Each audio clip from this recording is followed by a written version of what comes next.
100,2 LCFA FM Radio Inspirasi. Assalamualaikum warahmatullahi wabarakatuh, sahabat LCFA. Kembali lagi bersama saya Akila Rahma yang akan menemani sahabat sampai 1 jam ke depan di program Opsi, obrolan penuh inspirasi.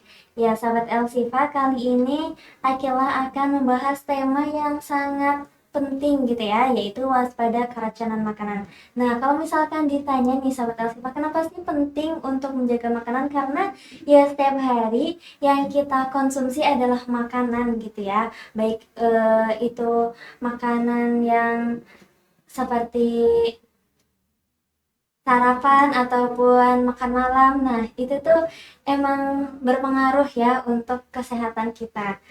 Nah, tapi emang kadang seringkali kita tuh lupa kalau misalkan justru dari makanan itu juga bisa jadi sumber penyakit gitu ya, kalau kita tidak menjaganya dengan baik.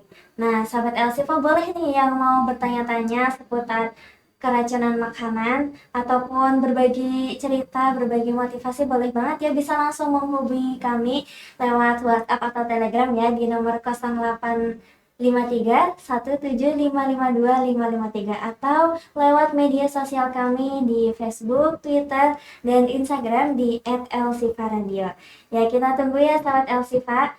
Nah, kali ini udah hadir nih bersama kita narasumber ya, yang insya Allah akan berbagi ilmu dan pengetahuan. Ada Teh Atin Janatin ya, dari seorang perawat klinik Ashifa. Nah, gimana kabarnya nih dokter Teh Atin Janatin ya? Aduh. Alhamdulillah sehat untuk saat ini dan sedang tidak dalam keracunan. Masya Allah, senang sekali akhirnya bisa ngobrol bareng lagi nih ya sama Teh. Nah, Teh, kalau misalkan kita dengar nih sekarang kan emang lagi marak-maraknya tentang keracunan makanan nih. Kira-kira sebenarnya keracunan makanan itu apa sih? Apa namanya? Apa sebenarnya cuma mentah-mentah biasa atau cuma mual-mual? Sebenarnya apa sih definisinya gitu? Mentah-mentah mual jangan hamil ya, bukan keracunan. Apa sih sebenarnya gitu ya keracunan? Mungkin lagi ramai ya, lagi viral mungkinnya sekarang di media sosial, mungkin di sekitar kita juga ada gitu ya yang terkena keracunan ini gitu. Sebenarnya keracunan ini bukan penyakit ya, sebenarnya dia tuh kayak gejala gitu ya. Jadi keracunan itu di mana seseorang itu dia setelah makan sesuatu muncul perasaan atau gejala seperti mual, muntah, sakit perut, kram, terus sampai pusing, lemas, dan ada yang sampai ini diare, buang air besar terus-terusan gitu ya. Atau mungkin ada yang bilang muntah ber gitu ya, muntah-muntah sama berak terus-menerus gitu ya. Jadi dari situ gitu. Dari makanan, karena kan keracunan makanan berarti dari makanan nih. Nah, dilihat dulu nih dari gejala-gejala tadi yang muntah, mual, lalu kram perut, pusing, lemas, sampai buang air terus-terusan, itu dia sebelumnya memakan apa, mengkonsumsi apa. Nah, biasanya si keracunan makanan ini timbulnya itu tiba-tiba teh. Nggak, misal hari ini makan, bulan depan atau minggu depannya keracunan, nggak mungkin. Biasanya itu hebatnya gitu ya, Allah menciptakan tubuh kita itu langsung efeknya itu saat itu juga. Misalnya teteh nih pagi misalkan makan cakwe gitu ya, cakwe tapi ini kok sausnya aneh, tapi nggak apa-apa deh, enak gitu ya, toppingnya topping ya bisa dikasih saus. Terus tiba-tiba jam 7 misalnya jam 8 teteh makan, tiba-tiba jam 9 kok tiba-tiba pusing, kok tiba-tiba mual gitu ya. Terus sakit perut, apa ya diingat-ingat, apa dari saus ya, apa dari cakweknya ya gitu. Nah itu kayak gitu, jadi langsung gitu efeknya. Berarti kalau misalkan udah terkena keracunan makanan itu harus gejala apa sih yang bisa diwaspadai gitu? Kayak kan kalau misalkan kadang tuh kita mual-mual tapi kayak cuma ini mah cuma iya masuk angin kayak gitu Iya. kan ya, ngebedainnya gimana sih? Ya ngebedainnya memang efeknya langsung sih teh. Kalau misalkan masuk angin mah biasanya faktornya karena telat makan ya atau begadang gitu. Kalau ini memang setelah kita makan sesuatu gitu. Langsung efeknya muncul saat itu juga, langsung minimal ada mual, muntah gitu, gak enak perut, pusing, itu pasti langsung gitu. Kalau keracunan tuh nggak lama biasanya, langsung saat itu juga si efeknya muncul, biasanya sejam 2 jam muncul si efeknya. Kalau misalkan kan mah juga kan Mm, mual-mual gitu kan ya kerasa, berarti kalau misalkan mah biasanya lama gitu, kalau misalkan keracunan makanan berarti sebentar langsung langsung. sebentar efeknya. Kalau mah atau penyakit lambung gastritis ya kita sebutnya, itu dilihat dia udah makan belum. Justru kalau mah itu munculnya karena dia telat makan gitu. Kalau keracunan makanan berarti dia munculnya gejalanya itu setelah makan sesuatu yang terkontaminasi si makanannya, entah itu karena ada bakterinya atau misalkan udah basi makanannya atau hal lain. Biasanya itu kalau keracunan makanan biasanya kan gak cuma orang dewasa ya, Ya. ada juga balita atau ada yang lain juga nih yang Kalau mungkin ke faktor resiko ya, iya. kalau keracunan makanan itu biasanya dari faktor resikonya itu anak-anak bisa, bayi gitu ya, yang mungkin yang mulai MPASI nih, ibu-ibu gitu ya, yang anaknya udah mulai 6 bulan ke atas kan udah mulai dikasih makanan ya, makanan pendamping ASI itu ada. Terus orang tua atau lansia biasanya tuh yang udah sepuh-sepuh gitu ya. Kenapa bayi atau anak-anak sama lansia mereka cenderung imunnya itu lebih lemah gitu, masih lemah gitu ya. Kalau orang tua imunnya melemah, kalau anak kecil atau bayi, balita itu masih lemah gitu Iya. ya. Nah, ada juga ibu hamil teh. Kalau ibu hamil biasanya faktornya dari hormonal juga sangat mempengaruhi. Biasanya sebelum hamil saya nggak ada alergi udang kok, setelah hamil saya ada alergi udang, ya itu ngaruh kalau ibu hamil gitu. Dan faktor lain ya dari makanannya sendiri, dari cara pengolahannya, dari penyajiannya, dari penyimpanannya, itu ngaruh juga gitu. Bisa menimbulkan kontaminasi bakteri atau virus gitu. Kayak misalkan kita nggak cuci bersih, atau misalkan udah dimasak tapi cara masaknya salah, misalnya daging tapi nggak mateng gitu. Terus udah dimasak, udah bagus nih enak gitu.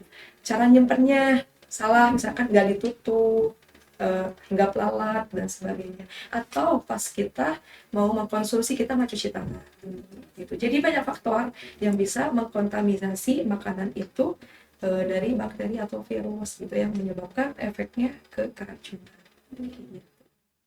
Kalau misalkan tadi kan ada ibu-ibu hamil nih.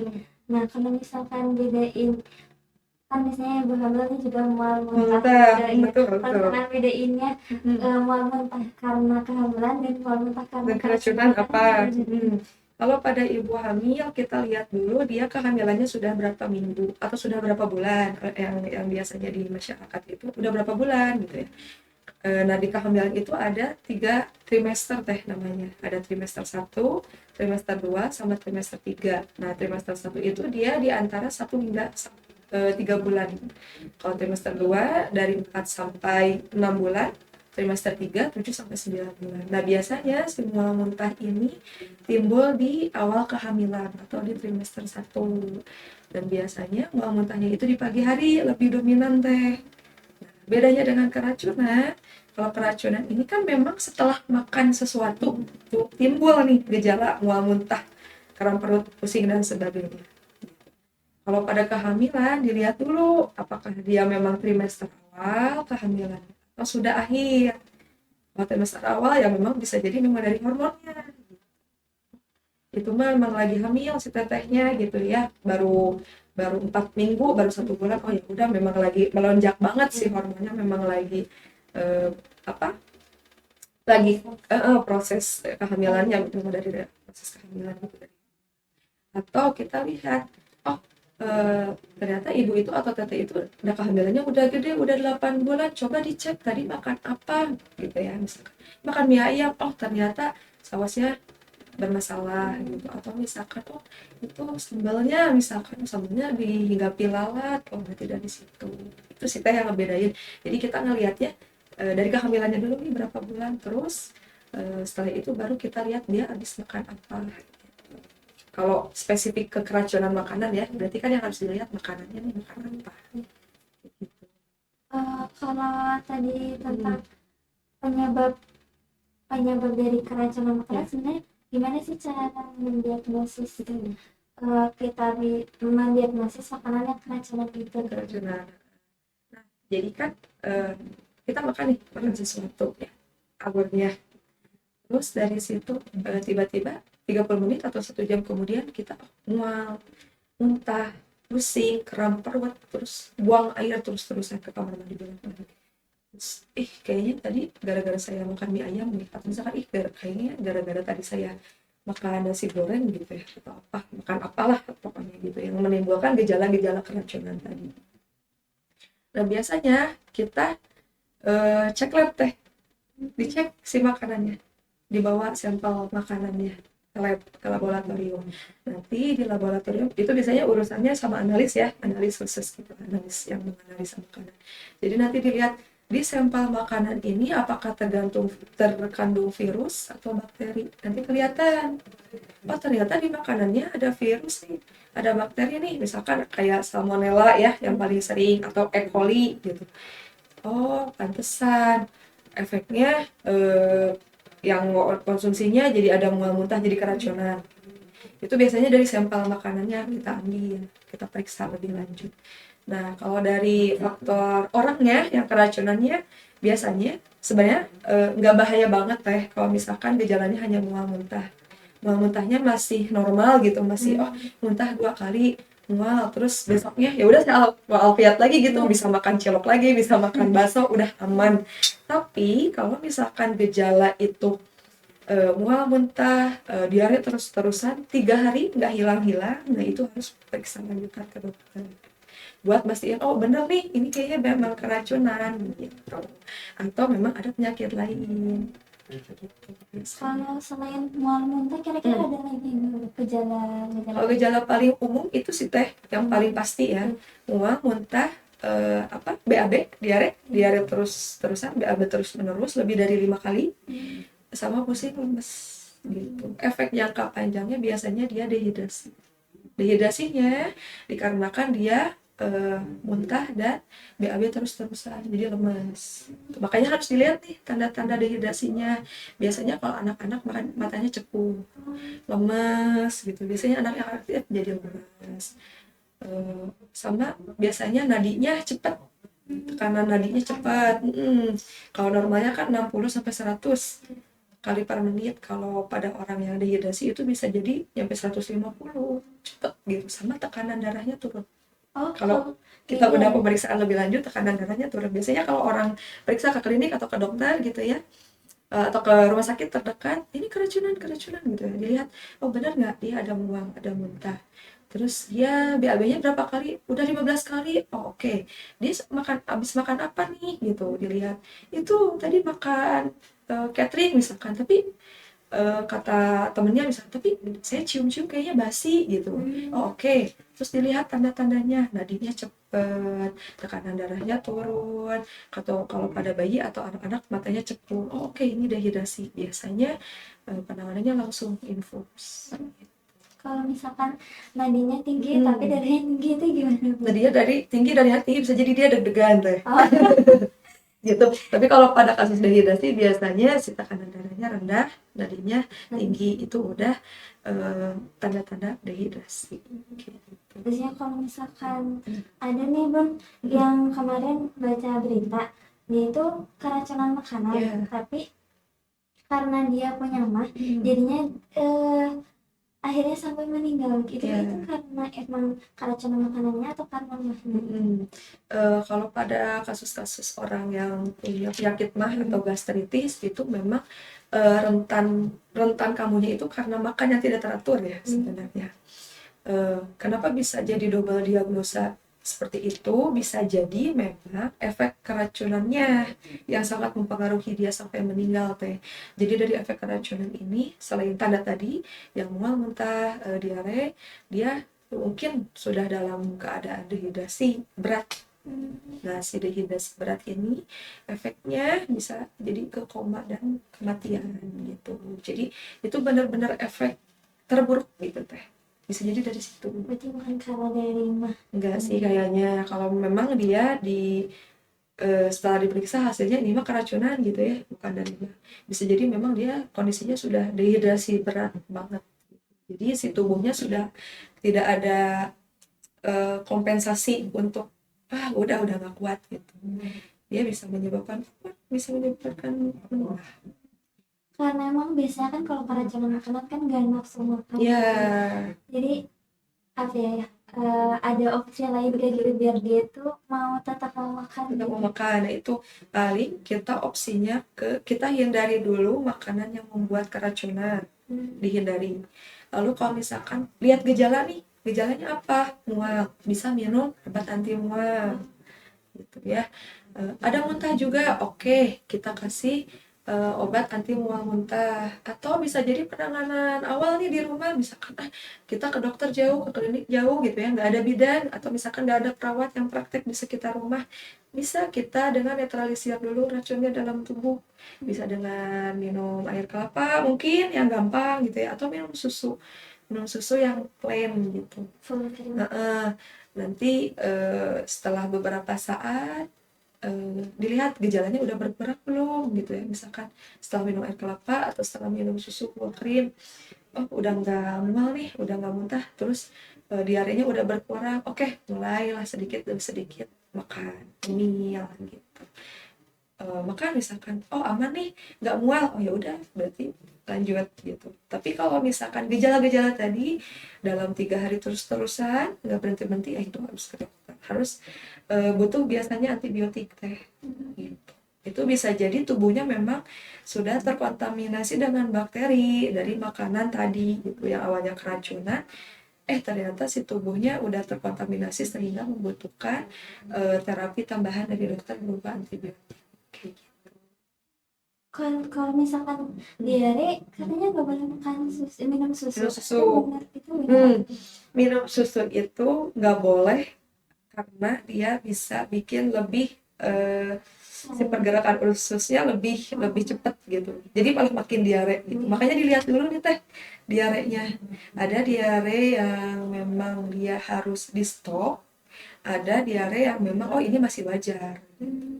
Biasanya kalau dalam dunia medis, saya diare, berapa kali diarenya? Dikatakan diare itu kalau dia BAB-nya dalam 1 hari lebih dari 5 kali dan cair gitu. Tapi kalau misalnya saya diare, berapa kali diare, BAB-nya 3 kali padat cair padat, itu mah enggak diare, itu mah bukan, itu mah memang mungkin asupan makanannya yang berlebihan, jadi ya tubuh juga mengeluarkan lagi. Kalau diare itu dia BAB-nya lebih dari 5 kali dalam sehari dan cair banget gitu. Itu baru namanya diare. Nggak boleh minum susu gitu ya. Sebisa mungkin kalau diare kalau saya lebih menyarankan untuk mengganti cairan dulu aja sih teh. Bisa pakai Oralit atau minum air kelapa. Kalau ke rumah sakit kan pasti kan diinfus. Infus itu kan gunanya, tujuannya untuk mengganti cairan tubuh yang keluar terus menerus. Kalau apa tadi kan nyebutin ya ada makanan yang buat pengganti cairan itu, maksudnya makanan yang dianjurkan itu kira-kira apa itu? Makanan kalau saat diare, mungkin saat diare intinya dia yang mengandung banyak air sih kalau bisa. Terus kalau misalkan ada nyeri perut, kram dan sebagainya, muntah, mungkin bisa diganti dengan makannya yang lembek-lembek dulu, nasi tim, bubur, biar si kerja ususnya juga nggak terlalu berat gitu. Yang penting kuncinya ganti cairan dulu teh, ganti cairan dalam tubuh dulu. Dia kan kalau misalkan terus-terusan mual, muntah sama BAB-nya sering atau diare kan lemes gitu. Itu cairannya udah keluar banyak banget, jadi sebisa mungkin ngeganti cairan yang keluar dulu. Jadi perbanyak minum, biasanya disarankannya banyak minum Oralit, baru nanti ke terapi, berhentiin mualnya, berhentiin muntahnya, sama berhentiin diarenya biasanya gitu. Kalau iya berarti kayak makanan yang halus-halus dulu. Kalau bisa yang harus dulu, sama perbanyak minum. Kalau pisang kayak gitu Boleh, pisang boleh. Biasanya kan pisang juga bikin mampet ya katanya. iya. Boleh. Sebelum obat ya, pisang boleh. minum air kelapa boleh, minum air putih boleh, atau misalkan biar ada tenaga, misalkan suka teh manis boleh. Karena oralit juga kan dalamnya gula sama garam. Kenapa gula garam? Karena dia itu hmm, elektrolit ya teh bentuknya. Kalau merek Pocari Sweat misalkan boleh. Intinya mengganti cairan yang keluar dari tubuh karena efek dari keracunan tadi. Berarti itu kayak penanganan awal. Penanganan awalnya mengganti cairan dulu aja, banyak minum. Kalau misalkan papaya itu kan untuk memperlancar gitu, itu baik nggak buat Sebaiknya dihindari sih kalau lagi keracunan. Udah mah kita diare, ditambah pepaya makin melancarkan gitu. Sebisa mungkin biasanya dokter itu ngasih obatnya buat nyetop diare biasanya. Karena kalau terus-terusan ya itu takutnya nanti dehidrasi teh. Kalau udah dehidrasi udah gawat gitu. kehilangan Cairan terlebih. Terus kalau misalkan penanganannya tuh anak-anak dewasa sama anak-anak sama dewasa itu beda sama. Penanganan secara umum sama aja sih teh. Dilihat dari gejalanya sudah sejauh apa akibat dari keracunan. Terus ya pasti ujung-ujungnya itu harus mengganti cairan tubuh kalau dia sampai ke dehidrasi gitu. Jadi dilihat gejalanya, mual muntah, oke, kita kasih anti mual anti muntah. Kalau dia diare, oke, kita kasih obat anti diare. Intinya cairan, harus mengganti cairan gitu. Dan menghindari makanan yang tadi membuat keracunan. Itu yang paling utama. Jangan sampai dicoba lagi deh besok, kayaknya emang kitanya lagi ini aja kali, lagi sensitif gitu ya. Besoknya tahunya sama. Itu kan harus dihindari gitu makanan yang penyebab keracunan. Iya biasanya kan kalau beli itu karena Imunitasnya masih ya, lemah. jadinya barangkali ada penanganan lebih lanjut gitu atau berarti sama aja Sama aja. Kalau penanganan mau itu bayi, anak, dewasa, lansia, penanganan keracunan sama. Yang pertama itu menghindari makanannya, yang kedua dilihat dari gejalanya apa gitu ya. Terus kalau dia sampai ke dehidrasi, ya dia harus memenuhi cairan tubuh yang sudah keluar banyak gitu. Diinfus biasanya kalau di klinik atau rumah sakit ya, biasanya dokter menyarankan infus dulu karena pasti kondisinya udah lemes banget teh, dia muntah sama diare terus-terus pasti lemes banget. Dan lumayan gitu kalau pasiennya kayak gitu biasanya, karena infusnya juga double sekaligus biasanya, nggak cukup satu. Tapi kalau misalnya ini kayaknya dehidrasinya masih ringan, oke, berarti infusnya satu jalur. Tapi kalau udah dehidrasi berat banget sampai nggak sadar misalkan ya karena lemes banget, biasanya infusnya double, triple bisa jadi gitu. Jadi di sini di kaki juga ada kayak gitu. Saya pernah menangani 2 gitu infusnya kiri kanan saking lemesnya gitu karena keracunan. Kalau sesak nafas itu juga termasuk gejala keracunan atau enggak? Itu jadi nanti efeknya itu ke shock biasanya.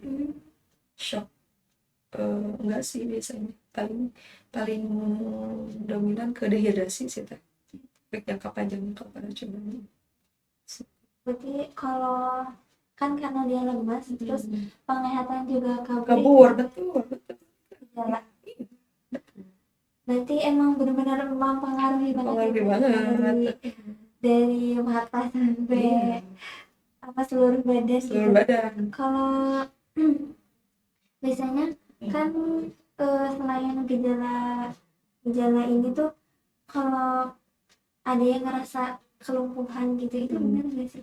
Ya kalau sampai kelumpuhan itu berarti efeknya udah jangka panjang banget. Makanya kadang ada pemeriksaan ini awalnya dari apa gitu kan. Misalnya awalnya mual muntah dok, awalnya apa namanya diare terus-terusan, terus kalau lama bisa jadi lumpuh ya. Oke, kita lihat dulu mual muntah sama diarenya dari apa. Apakah ada penyakit atau dari apa? Bisa karena ternyata karena keracunan makanan.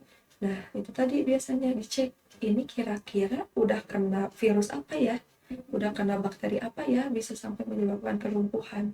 Dari situ tadi biasanya diceknya. Itu pemeriksaan lebih lanjut sih, itu biasanya ranahnya dari dokter patologi, biasanya patologi klinis yang memang khusus mempelajari mengenai virus, bakteri gitu yang mempengaruhi ke tubuh. Ada sih, ada juga efeknya ke sana, tapi jarang ya. Biasanya efek paling sering itu dehidrasi dulu teh, paling kelihatan. Mual, muntah, diare terus, pusing, lemes, dan sampai hilang kesadaran akibat si cairan tubuhnya udah kekuras banget gitu. Jadi pingsan gitu ya?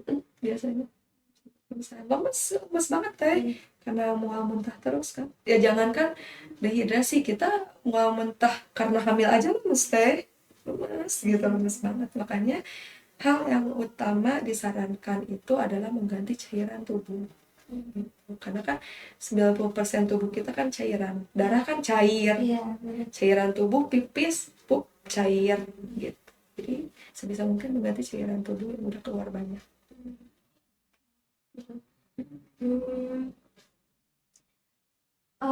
Sahabat Elsifa, mungkin sampai sini dulu aja. Kita akan kembali lagi di segmen berikutnya. Masih banyak nih yang akan kita bahas ya seputar keracunan makanan. Nah, sahabat Elsifa yang mau bertanya tentang keracunan makanan ataupun berbagi motivasi, boleh banget ya, bisa langsung menghubungi kami. Kita masih membuka ya sesi pertanyaan, bisa melalui WhatsApp atau Telegram di 0853 17552 553 atau lewat media sosial kami di Facebook, Twitter, dan Instagram di @elsifa_radio. Nah, jangan kemana-mana ya sahabat Elsifa, tetap bersama kami di 100,2 Elsifa FM, Radio Inspirasiku. Ashifa Peduli, berbagi kepedulian, menebar senyuman, terus meluaskan manfaat untuk sesama. Tidak hanya dirasakan saudara muslim dalam negeri, namun juga saudara muslim di luar negeri. Hal ini terwujud melalui program-program Ashifa Peduli yang selama ini berjalan. Program peduli pendidikan dengan menyalurkan beasiswa tahfiz.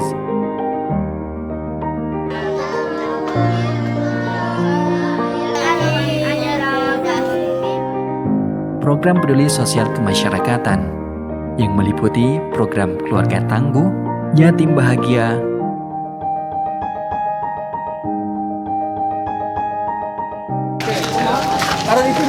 dan bersama berdaya.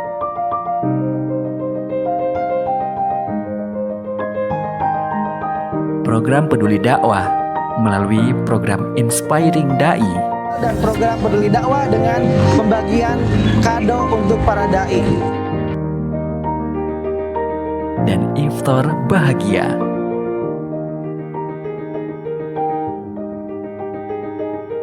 Program peduli kesehatan melalui kegiatan sehat bahagia, bantuan kesehatan, dan khitanan massal.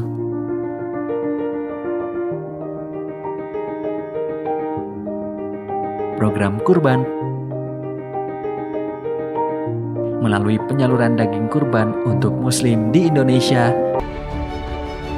dan muslim di negara lain.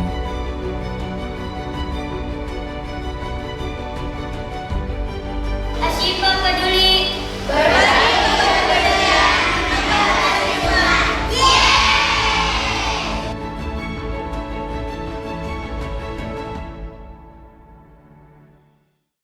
ingin memberikan manfaat yang langgeng dan bermakna. Tentu saja kita dapat memberikan warisan kebaikan berupa pedoman hidup yang tak terhitung nilainya bagi generasi mendatang. Pedoman itu adalah Al-Quran.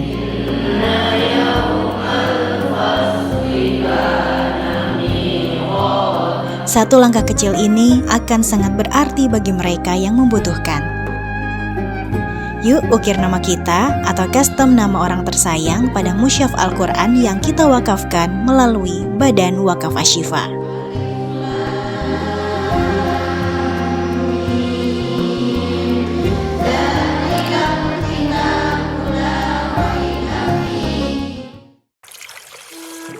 Dengan ditambah air zam-zam serta bacaan Al-Quran, ayat-ayat ruqyah dan doa, Al-Kautsar Water memenuhi asupanmu setiap hari dengan banyak keberkahan dan kebaikan. Penuhi asupan cairan tubuhmu sepanjang hari dengan Al-Kautsar Water.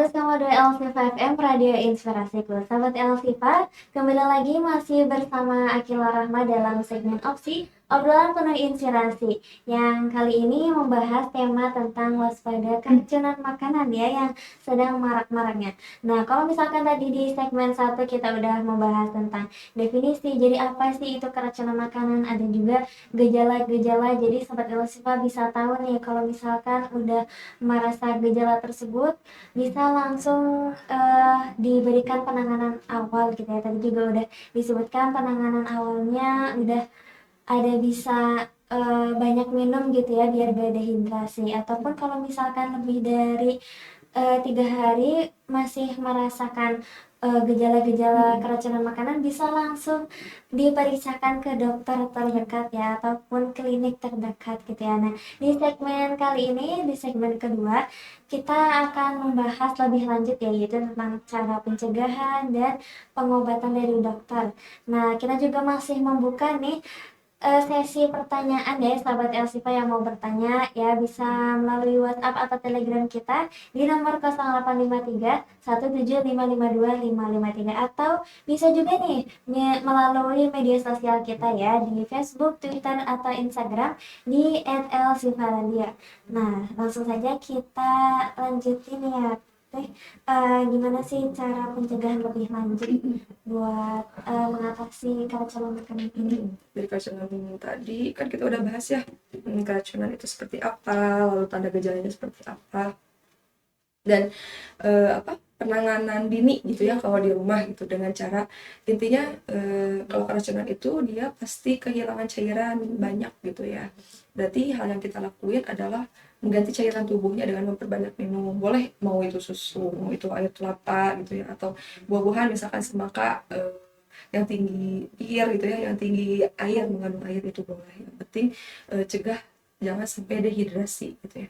Nah, kalau misalkan udah dehidrasi, biasanya orang-orang itu ke dokter kalau misalkan si gejalanya itu nggak berkurang ya, malah terus-terusan, atau misalkan baru sehari tapi ya ngeganggu gitu ya, lemas, terus mual, makan nggak enak gitu ya. Nah, biasanya kalau ke dokter ini dia akan memeriksa dulu. Memeriksa pertama keluhannya apa, gejalanya seperti apa, lalu di rumah sudah ditangani seperti apa, bisa ditanya dulu. Setelah itu baru biasanya dokter itu kalau memang ada tanda-tanda dehidrasi seperti mata kecekung, nadinya cepat, tekanan darahnya rendah gitu ya, turun, lalu sampai penglihatan kabur gitu ya, apalagi sampai pingsan, berarti itu kan udah lemes ya, udah hilang kesadaran. Biasanya dokter akan langsung menginstruksikan untuk dipasang infus gitu ya, untuk mengganti cairan. Setelah itu biasanya dokter melihat dari gejalanya apa nih gitu ya. Biasanya dokter itu memberikan obat anti mual muntah, dan obat anti diare biasanya teh. Biasanya ada resepnya, mungkin yang banyak di pasaran obat anti mualnya ada domperidon gitu ya, Fasferum. Biasanya untuk anti diarenya mungkin yang banyak diapet gitu ya, kalau di apotek-apotek yang kandungannya ada ataplogit gitu ya, terus ada loperamid juga ada gitu. Biasanya dari situ. Jadi dilihat dari tanda gejalanya seperti apa. Kalau terus menerus, nah biasanya dokter menyarankan untuk cek lab, cek darah, cek kotoran, cek kotorannya, bisa dicek tuh tinjanya, itu biasanya dicek. Kedepannya biasanya dilihat dari hasil pemeriksaan darah atau pemeriksaan tinjanya, fesesnya gitu ya, apakah memang betul ditemukan bakteri atau virus tidak gitu dari efek keracunan itu. Kalau misalkan memang iya, ya biasanya ada penanganan lebih lanjut, apakah memang perlu antibiotik atau tidak, seperti itu. Terus apakah perlu perawatan, misalnya perlu dirawat inap atau enggak gitu ya, untuk melihat kondisinya pasien ke depannya gimana nih, apakah membaik atau malah semakin memburuk keadaannya, kayak gitu. Biasanya diperlukan juga rawat inap kayak gitu. Jadi untuk lihat kestabilan pasiennya dulu. Kalau pasiennya sudah stabil, oh ini mah gejalanya kayaknya aman deh dengan obat gitu ya, kayaknya belum dehidrasi gitu ya, biasanya diresepkan obat anti mual, anti muntah, sama anti diare aja. Tapi kalau misalkan sudah timbul ini kayaknya dehidrasi gitu ya, kita infus dulu deh, kita rawat inap gitu, atau misalkan diobservasi dulu, kita lihat nih 6 jam ke depan atau 1 hari gitu ya dilihat 6 jam sih biasanya kalau observasi membaik atau tidak. Kalau membaik ya boleh pulang. Kalau misalkan ternyata setelah diobservasi masih terus ada gejalanya, ya biasanya dilanjutkan dengan dirawat inap dan biasanya ditambahkan antibiotik. Kalau ternyata dari hasil pemeriksaannya, oh betul nih positif ada bakteri gitu ya atau virus apa gitu. Kalau bakteri ya berarti dia dikasih antibiotik gitu. Kalau keracunan memang dominannya biasanya dari bakteri sih Teh. Jadi makanannya terkontaminasi bakteri itu. Atau bisa memang bisa jadi dari makanannya yang basi gitu. Jadi ke pencegahannya nyambungnya. Jadi kalau pencegahannya sendiri sebisa mungkin dari pengolahannya, penyajiannya, penyimpanannya harus benar. Pengolahannya harus bersih, sebisa mungkin dicuci gitu ya dengan bersih. Cara penyajiannya seperti apa, kalau makanannya terbuka, kalau udah dingin berarti harus cepat-cepat ditutup oleh penutup tudung saji gitu ya, atau misalkan di mangkok harus ada tutupnya biar tidak terkena lalat gitu ya. Terus cara memasaknya nih untuk ibu-ibu mungkin ya di rumah, cara masaknya harus benar-benar kayak misalkan daging, ikan harus benar-benar matang gitu. Terus harus dicek juga ini udah busuk atau belum gitu ya kalau sayuran. Kalau udah busuk ya sebaiknya jangan dimasak. Dan itu penyimpanannya harus betul gitu. Serta saat memakannya kita cuci makan terlebih dahulu. Alat-alatnya yang digunakan, piringnya, sendoknya sebisa mungkin bersih. Oke gitu. Karena bisa jadi pengolahannya, cara masaknya, penyajiannya udah bagus, ternyata sendoknya yang kotor gitu, atau piringnya yang kotor, atau sendok bersih, piring bersih, ternyata kitanya nggak cuci tangan gitu. Sementara kan tangan itu adalah organ utama yang bisa gampang banget terkena bakteri, virus. Kan kita nggak tahu kalau secara gini kan bersih gitu, tapi kan dengan kita megang sana megang sini gitu, atau udah bersin atau apa tiba-tiba ada gorengan makan gitu, nggak cuci tangan, itu bisa jadi terkontaminasi kayak gitu. Mau pencegahan lebih ke situ aja sih Teh, sama pengobatan ya. Jadi kitanya yang lebih aware gitu sebelum makan, minimal cuci tangan deh gitu.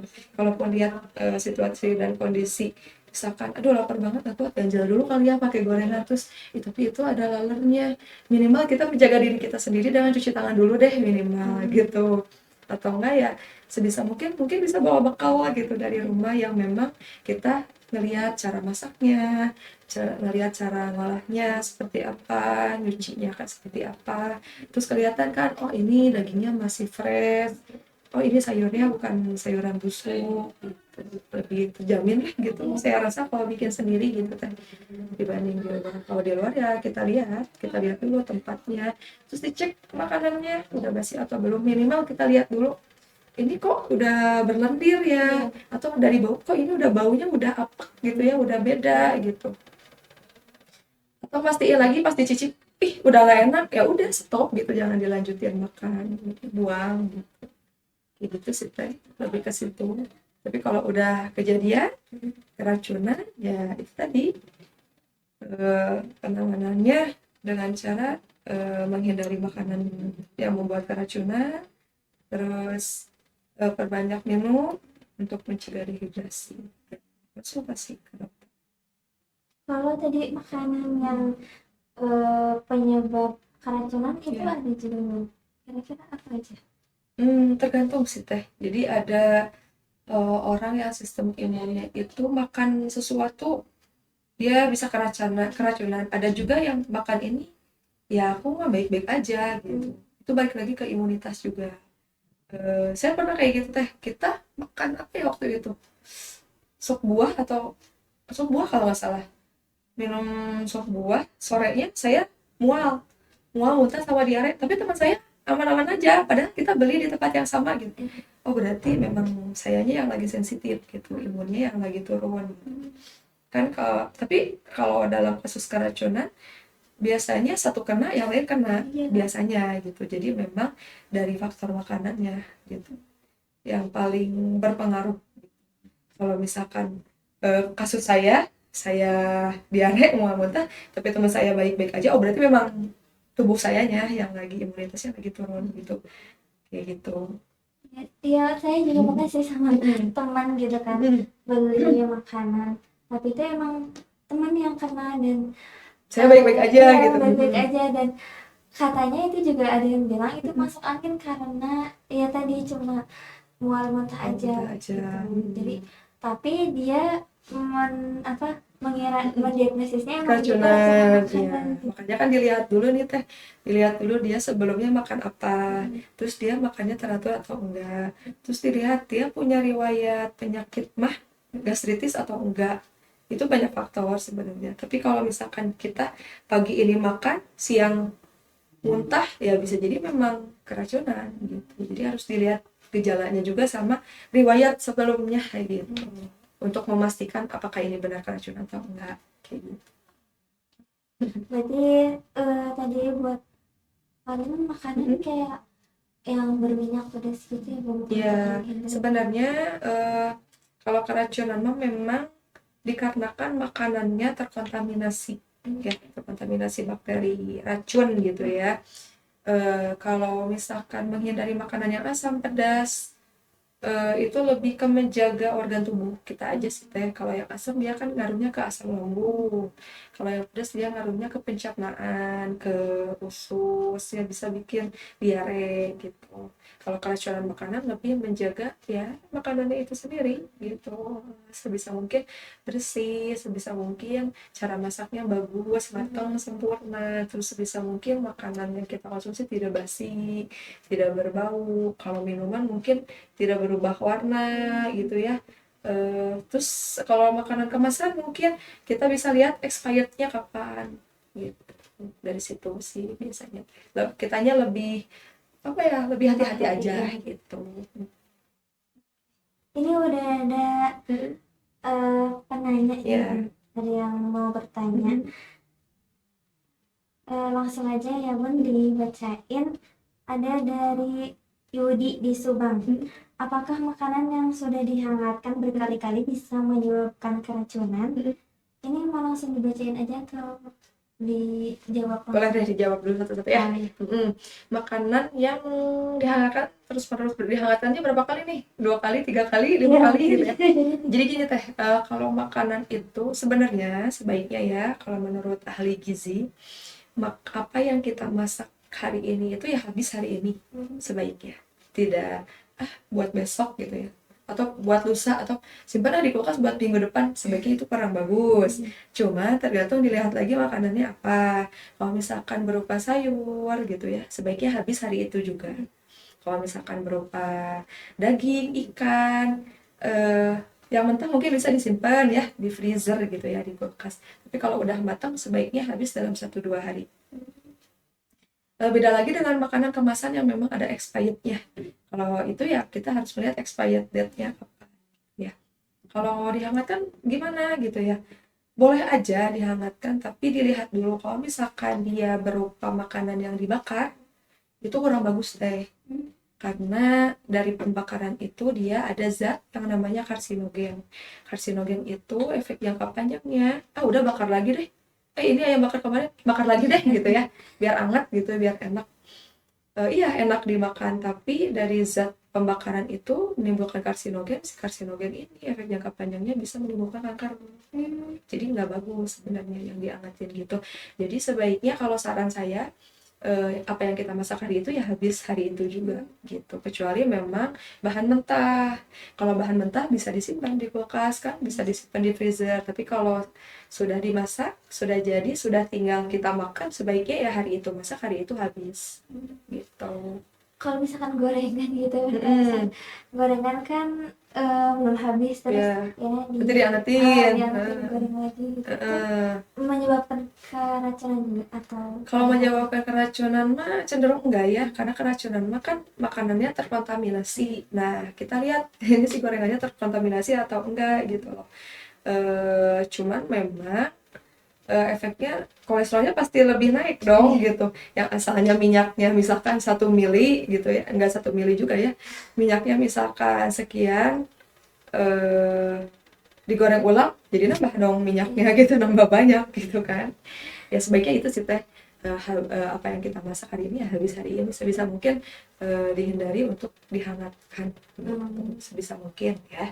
Kalau bisa ya ngedadak masak aja, PR sih untuk ibu-ibu gitu ya, harus mendadak masak, udahlah sekali masak aja diangetin aja buat besok, sebenarnya itu nggak bagus, tapi ya kalau bisa sekali masak ya habis gitu hari itu, jadi menghindari untuk dihangatkan lagi, apalagi kayak misalkan bayam ya, katanya kan bayam itu nggak boleh diangetin karena ada zat, saya lupa nama zatnya apa, dia kalau misalkan dihangatkan itu malah menjadi racun teh.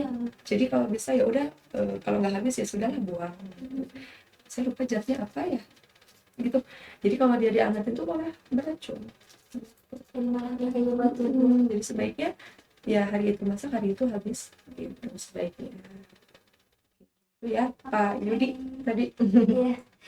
Itu ada lagi juga nih dari Hana di Subang. Bagaimana cara membedakan gejala keracunan makanan dengan sakit perut biasa? Sakit perut biasa, oke. Sakit perut biasanya itu, saya jadi nanya balik nih, sakit perutnya itu sakit perut perih, melilit, kram, atau mules? Itu beda-beda teh ya buat penanya. Nah jadi kita harus lihat dulu ini, kalau sakit perutnya dia perih bisa jadi memang asam lambung naik. Kalau sakit perutnya kram bisa jadi dia ada kelainan di usus gitu. Atau kramnya yang mana nih, kiri, kanan, atas, bawah, itu beda teh. Kalau kanan atas, Kalau kanan atas biasanya itu di usus buntu atau di pankreas. Kalau kiri biasanya itu lambung, usus. Kalau bawah dicek ini memang dari perut atau dari, kalau perempuan atau dari apa namanya, rahim gitu. Jadi beda-beda sakit perutnya seperti apa gitu. Nah kalau dalam kasus keracunan makanan, sakit perutnya itu langsung timbulnya saat itu juga, 1 jam kemudian, enggak 1 jam, biasanya 15 menit 30 menit kemudian muncul gejala. Tapi kalau misalkan makannya pagi siang tapi sakit perutnya malam, oh bisa jadi memang dia belum makan malam, atau dia lagi PMS haid, atau dia memang apa namanya, efek dari tadi makanannya ternyata pedas asam, munculnya malam efeknya kayak gitu. Jadi harus dilihat juga sakit perutnya seperti apa gitu. berarti beda-beda ya. Kalau khas pada kasus keracunan makanan, dia sakit perut, dia pasti mual muntah, pasti Perutnya disertai mual muntah, pasti ke warung. Jadi ya alhamdulillahnya ya Allah itu menciptakan organ tubuh kita itu sesempurna itu gitu teh. Dia sakit perut, efek mual, jadi sebisa mungkin si tubuh tuh, ini racun loh buat tubuhmu, jadi harus dikeluarin. Jadi pasti muntah, atau enggak itu diare gitu, otomatis. alarm gitu. Betul, alarm. Ya sehebat itulah gitu, Masya Allah gitu ya, Allah menciptakan tubuh kita, jadi sudah dikasih warning gitu tubuh kita. Makanya dilihat dulu sakit perutnya seperti apa. Jadi kalau misalkan udah emang keracunan mah itu langsung Biasanya langsung mual muntah. Sebelum sakit perut dia mual teh, mual terus pasti muntah, efeknya gitu. berarti karena mual dan muntah itu baru dia sakit perut. Biasanya gitu. Kalau sakit perut biasa, biasanya efek dari makan yang asam atau enggak pedas. Nanti efek kedepannya bisa jadi dia diare. Jadi sakit perut dulu. Kalau pada mual muntah dia pasti, kalau pada dari keracunan makanan dia pasti mual dulu. Yang timbul itu efek kalau ini racun nih buat tubuh, nggak cocok nih, gitu. Pasti efeknya mual dulu. Nggak akan sakit perut dulu biasanya. Biasanya kalau pada pasien-pasien yang saya tangani gitu ya, bu kenapa mual muntah kenapa, nggak tahu tadi udah makan ini, oke, ini kayaknya keracunan gitu. Sakit perut nggak bu? Iya sih ada tapi sedikit gitu, kayak gitu biasanya. Terus kan emang karena sekarang tuh lagi marak-maraknya yang keracunan makanan pada MBG. Iya. Menurut gimana itu? Kalau saya ngelihatnya yang harus dievaluasi sih sebenarnya gitu ya. Dievaluasinya yang 3 faktor tadi teh, penyimpanan, penyajian atau cara masak sama pengolahan seperti apa di sana gitu ya, di dapur MBG-nya sendiri. Kalau siswa kan taunya ya udah disediakan kan, siswa kan taunya ya udah sediakan, ya udah tinggal makan gitu kan. Kita kan nggak tahu pengolahannya seperti apa, terus di perjalanannya seperti apa gitu. Jadi yang harus dievaluasi apa namanya, cara bahan-bahannya dulu, ini bagus nggak bahan-bahannya, dilihat busuk enggak, masih fresh enggak, atau udah basi enggak. Terus cara pengolahannya seperti apa, dapurnya seperti apa, bersih enggak dapurnya, ini matang sempurna enggak makanannya, terus alat-alatnya yang digunakan steril atau enggak gitu ya. Terus selama perjalanan ini diinggapi lalat enggak makanannya, terus apakah makanannya ini masih panas langsung ditutup, pas nyampe siswa basi, ya iyalah pasti menimbulkan keracunan gitu. Terus dilihat iya faktor lain juga, maksudnya kan itu massal ya teh. Kalau misalkan hanya 1-2 orang bisa jadi oh anaknya memang lagi sakit, bukan nggak bisa disalahin makanannya, bisa jadi memang anaknya lagi sedang tidak fit atau imunitasnya penurun. Tapi kalau misalkan keracunan ini kan kasusnya sekolah ya memang itu berarti memang harus diperiksa gitu, harus dievaluasi makanannya, cara pengolahannya, penyajiannya, bahan-bahannya, terus bersih nggak pengolahannya gitu, di dapur utamanya seperti apa dan perjalanannya seperti apa gitu. Bisa jadi dia masak dari, kan harus sedia ya besok pagi, dia masak misalnya dari malam, bisa jadi karena masih panas udah kita kejar target buru-buru gitu kan, udah nggak apa-apa tutup aja, itu bisa jadi kan basi, pas jam sekolah basi. Jadi kalau masih panas jangan ditutup. Ya sebaiknya kalau makanan panas biarkan dia dingin dulu, udah dingin baru tutup penyimpanannya. Sebisa mungkin jangan sampai kena lalat atau terkontaminasi hal lain. Atau ya kalau masih mentah ya itu masuk freezer, masuk kulkas biar tetap segar, biar tetap bagus gitu saat diolah itu. Jadi harus dievaluasi sih kalau menurut saya, karena banyak banget ya teh Iya. ininya, bukan cuman 2 orang 3 orang gitu, itu satu sekolah sampai penuh gitu. Saya lihat beritanya gitu ya di puskesmas ya tuh sampai penuh, sampai semua diinfus gitu, semua muntah-muntah, infus kewalahan gitu nakesnya gitu ya. Harus dievaluasi sih, harus dilihat. Itu mungkin programnya bagus, saya mendukung gitu ya, programnya baik, tapi mungkin alangkah lebih baiknya program itu dilaksanakan di tempat-tempat yang memang kekurangan makanan. Kalau di kita mungkin melimpah ya teh, orang tua juga mungkin bisa membekali anaknya sarapan atau bekal dari rumah, itu lebih terjamin sih kata saya, menurut saya. Mungkin program itu lebih baik di tempat atau di daerah yang memang kekurangan banget. Mungkin mereka akan lebih bersyukur gitu daripada sekarang malah timbul keracunan gitu. Jadi ya harus dievaluasi sih teh gitu. Kalau saya kan melihatnya dari perspektif kesehatannya ya, dari cara penanganan keracunannya. Kalau soal program itu urusan yang di atas gitu ya, yang lebih mungkin bisa lebih bijak gitu melaksanakan program itu.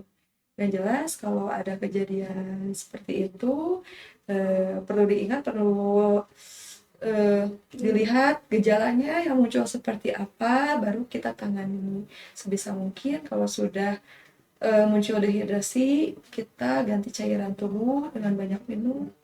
Kalau gejalanya tidak menghilang terus menerus, ya cepat-cepatlah datang ke pelayanan kesehatan terdekat gitu.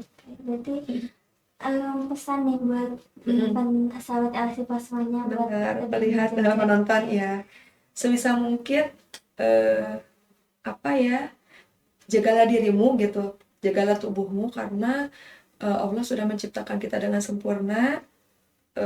Tinggal kita yang harus jaga gitu. Salah satunya dengan menjaga, memilah-milih makanan yang baik untuk tubuh kita. Jangan sampai kita menzolimi diri kita sendiri dengan makanan yang tidak sehat atau tidak baik. Seperti itu. Terima kasih Masya Allah, banyak sekali ya ilmu yang kita dapatkan pagi ini tentang kesehatan, apalagi tentang menjaga makanan gitu ya. Ya intinya kita semuanya nih harus benar-benar menjaga kesehatan tubuh, apalagi dari apa yang kita makan gitu ya. Jadi lebih hati-hati.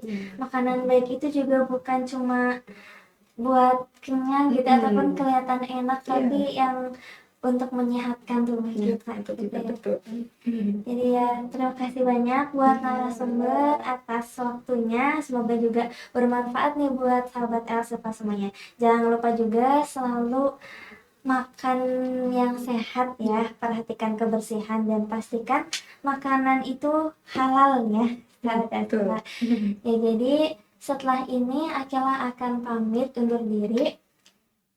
Jangan lupa tetap bersama kami di 100,2 LCF FM karena masih banyak program-program menarik lainnya. Saya Akila Rahma pamit undur diri. Subhanakallahumma wa bihamdika asyhadu an la ilaha illa anta astaghfiruka wa atubu ilaik.